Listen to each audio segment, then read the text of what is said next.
Hello, I'm Bradley and welcome to my channel. I'll always be alright.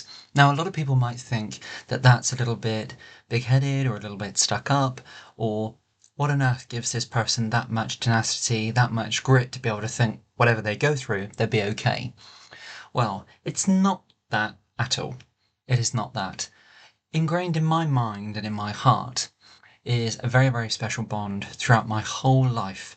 And when I lost her back in May of 21, it didn't stop there. I still feel the guidance, the love, the teachings, and it's from my dear Nanny. And she's up above with the good Lord, and she guides me always. And her words was always, "I'll always be alright, my love." And a lot of people will ask me, how do I ever stand to be so positive? How do I look at things in life? And I've had my challenges and I've had my ups and downs like we all do. But in the last couple of years, it seems as though if I let it, it would certainly exhaust me.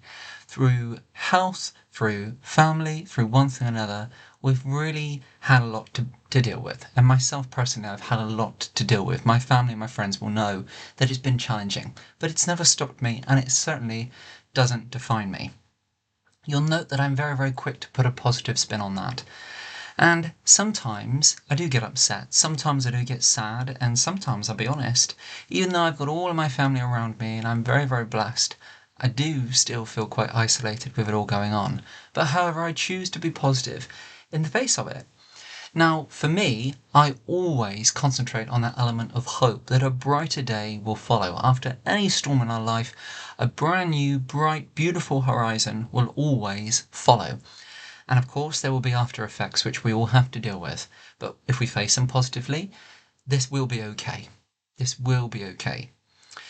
Do you know what? For me, I refuse to look at life in any other way. And it's not a facade and it's not being fake or anything like that at all. I have my tough moments and I have difficult times. But however, I do always remain positive. And for me, it is a everlasting hope that a better or a brighter or now let's get up and go again ethos and day will follow. And I think I've got that ingrained on my heart through my nan. My mum is my absolute world, my father is my absolute world, and I've been blessed growing up in an amazing home. And with what the good Lord blessed me with is two incredible parents and a beautiful family. But in that parents, and I always say in the parent table in my heart, is my mum, my dad, and my nan, who is my mum's mum. And I honestly thought my life was over when I lost my nan back in May of 21. I looked after her and I stood by her hand in hand throughout her journey of Alzheimer's disease. So for me, my nan has been my whole life and always will be. And even now, it puts a smile on my face when I go through different things in life and I find that strength or I find that spark to keep going. Because to me, it's a good Lord above, and to me, there's nan in all of it. And it gives me that inspiration, it gives me that spur, it gives me that memento to keep going. But when I think about things, and it's a phrase which sticks in my mind, that whenever my nan was going through anything, and she had a very big family, she had 7 children, and I think she was a great-great-great-grandmother. I think it was about 52, maybe 55 in total of great-great-great-grandchildren and right the way up. So you can imagine a huge family. And my nan was a very, very glamorous lady and a heart of gold. And one of my distant relatives, my aunt, I say aunt, but I suppose she would be like a third cousin almost. But to me, it was almost like that she was a bit more closer than that. And she would visit my nan often. And now, bless her heart, she's not very well at all. And she actually has Alzheimer's herself. Which is strange because back then thinking that both when these two incredible ladies were in the room, I never ever thought that they would have ended up with that illness, never. And I know none of us think ever that's going to happen, but you get what I'm thinking on that wavelength. And whatever my nan would face in her life,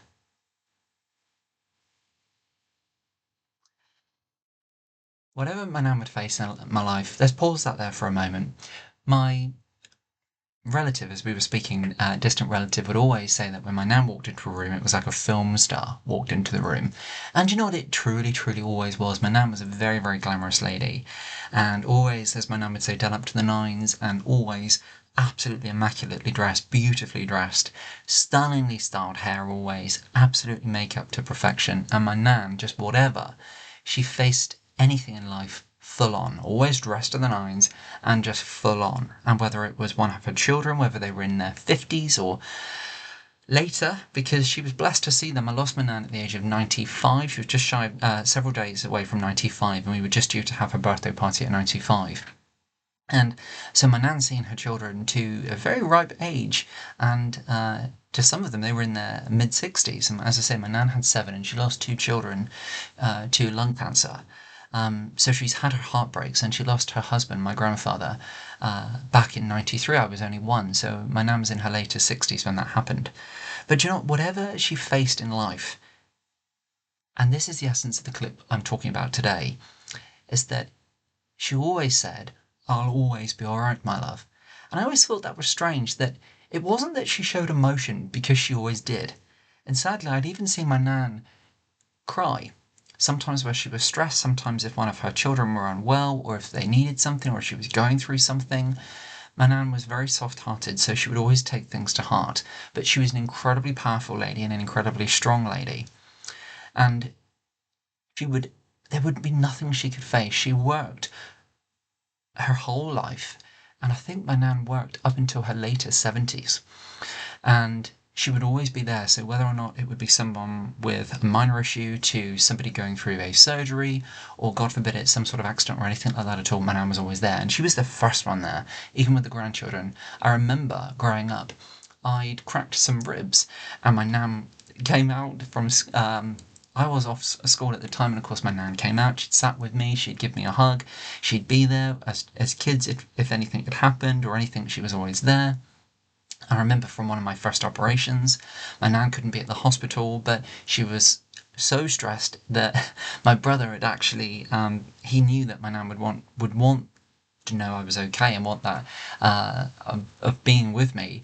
So he actually visited my nan, and I remember coming around from an anaesthetic, and straight away I could hear my nanny on the phone, and she was talking to me, and just her voice made me feel that it was all going to be okay. So I've been blessed with a very, very incredible bond. And as I say, throughout everything, my nan would just face it. And I used to think, how on earth does she do this? She barely used to sleep, bless her. She used to be up for around about 4:30 in the morning and 5 o'clock, and her makeup would be on, her hair. She used to style her hair at night.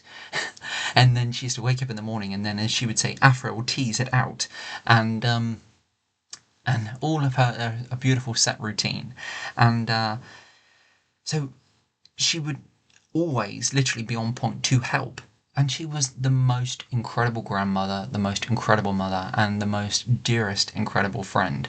And I was always say, my parents are my friends, and my nan, yeah, my mum, my dad, my nan, best friends to me, my absolute world. And she always said, I'll always be okay, I'll always be okay, my love.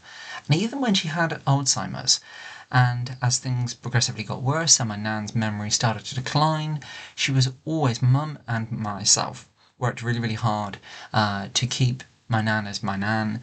My mum would always colour my nan's hair, as she never wanted to have grey hair, and at 95 she never ever did, and she always had lovely clothes, and we used to help keep nan as nan. And we used to always go through things to try and exercise my nan's mind, and to really keep as much as what we could with my nan, and to really help her. And we literally held her hand as we went through this illness, and we'd done it together. And I held my hand when she went out of this world, and she closed her eyes for the very last time. But do you know what? Throughout all of it, she always said, I'm okay. And that word was, I'll always be okay, my love. And I always wondered how, when you face awful things, when an awful thing has happened, how can you just straight away say, I'll always be okay, my love? Or you know already that you're struggling right now to comprehend what's happening, and this horrific thing's happening right now, but yet Manan always had it in her mind that actually, I'll always be okay, my love, and I will get up from this and I will go again. And no matter what happened, she done that. She looked after my uncle, he was ill, and my nan was in her early 80s at the time, and she was almost his full-time carer. And my nan had a very big house, and it was absolutely beautiful and kept absolutely immaculate. And at the time, it was almost like that my nan was suffering some sort of I don't want to say breakdown, but almost like a depression. And then her memory started to change, and that's when, as the time went on, my nan had Alzheimer's, and she had that for 12 years, but all throughout that it was always, "How are you, my love?" And even if her memory would fail her, she would always have to make sure that everybody else was okay, and then it was her.